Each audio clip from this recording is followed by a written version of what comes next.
Bom, como todos sabem, Salvador, a capital da Bahia, nem sempre teve esse nome. Ela foi chamada de Bahia de Todos os Santos. Em 1510, mais ou menos, um navio francês naufragou nas margens da praia que dava a esse território. Com isso, tivemos a chegada dos colonizadores.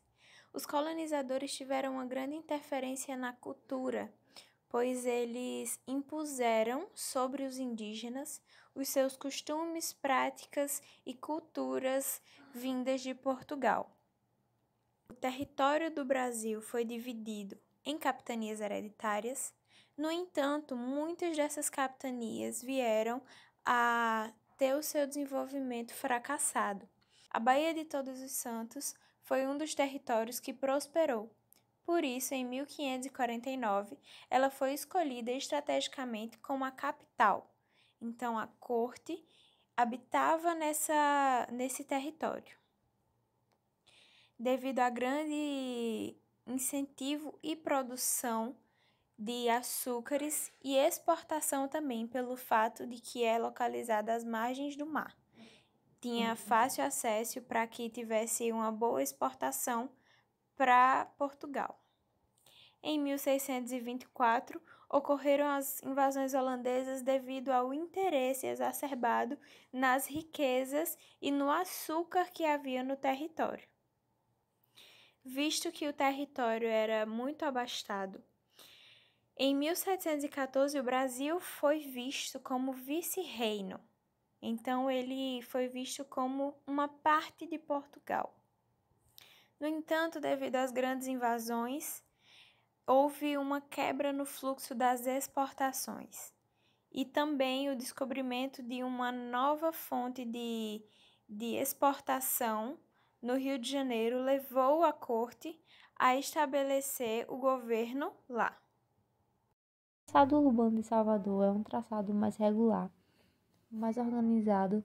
Por Salvador ser a capital do Brasil, naquela época, essa cidade servia de exemplo, para as outras colônias. Era como se fosse uma vitrine. Nessa cidade, se tinha a presença das 4 ordens da igreja, sendo a ordem jesuíta que exerceu a maior influência. Logo no início também da colonização, se tinha a presença de muros, na cidade alta para proteção. Depois foram feitos os fortes, e aí parou-se de se usar esses muros, ao redor da cidade e passou-se a utilizar mais o forte como proteção.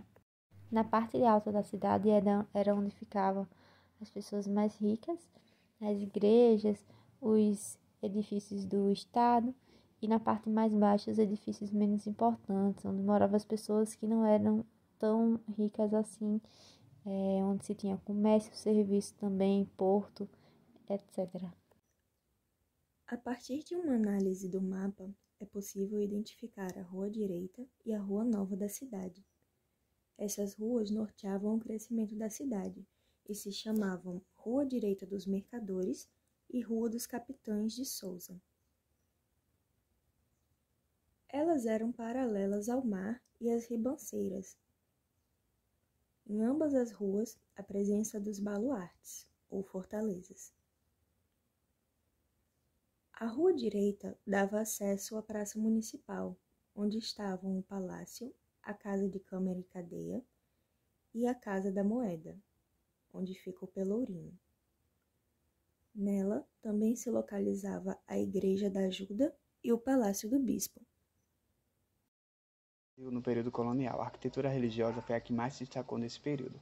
A Igreja dos Jesuítas, a antiga Escola dos Jesuítas, que hoje é a Catedral de Salvador, foi iniciada em 1657. Em 1672, sua fachada foi concluída em pedra de Nióis, trazida de Portugal. Sua origem vem da Igreja de Jesus Maneirista, em Roma. Foi incorporada 2 torres baixas, sua fachada puxada para o vertical horizontal, um clássico. Seu interior, uma da nave única, a capela mor enladeirada com 2 capelas subsidiais e outras dispostas ao longo da nave, formando a sua edificação. A decoração mista, em luxo refinado, trazendo traçado maneirista e outro barroco em sua fachada.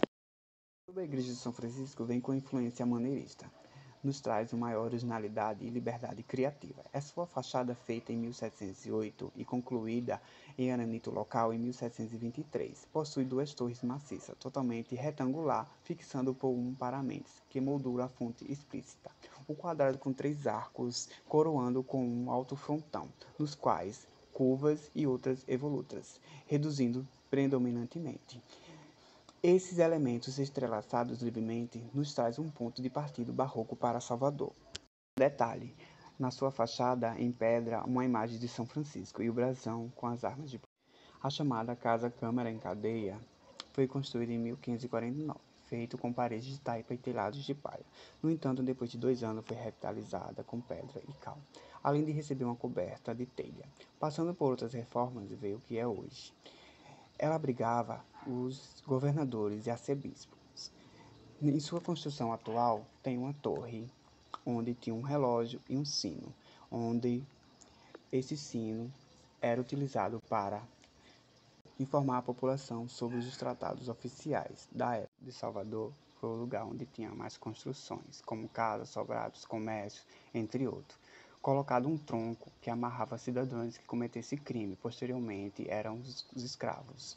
As construções tinham como reprodução fielmente tradicional portuguesa, com padrões simples e diversificados, com uma monotonia repetitiva das fileiras e fachadas, quebrando apenas por números de pavimento e 1 das casas e 3 para sobrados.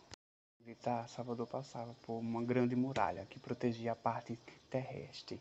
A parte marítima era fortalecida pelo Forte de São Marcelo, construído em 1623, com madeira no coroa de areia, localizado na Baía de Todos os Santos. A sua forma era cilíndrica, que inspirava o Forte de São Lourenço de Bonzu, em Portugal.